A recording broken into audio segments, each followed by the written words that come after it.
मैं इकबाल को जाके पूछा 9 नवंबर ਨੂੰ इकबाल को कबर ते इंजी सी मौलाना इतना दूर जिवें सतून होना इकबाल दी कबर ते मैं इकबाल नु इंज करके पूछा मैं कहा दस इकबाल और तू इल्मुद्दीन ना खड़ा हो के हीरो बनया असी मुमताज ना खड़े हो के क्यों मुजरिम बने। ये मेरा सवाल है इकबाल को।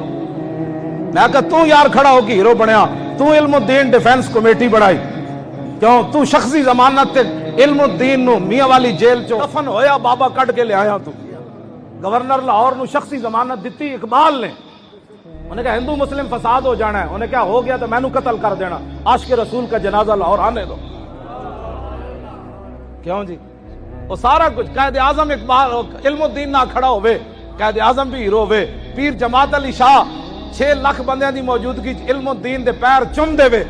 सैयद बुढ़ा होके 18 साल वेख के भी कुरान नहीं सी पढ़िया इल्मुद्दीन ते बुढ़े सैयद पीर जमात अली शाह साहब मुहद्दिस अली पुरी 6 लाख बंदियां दी मौजूदगी पैर चुमे लोगों दी चीखां निकलियां शाह जी ऐ के कीता तुसी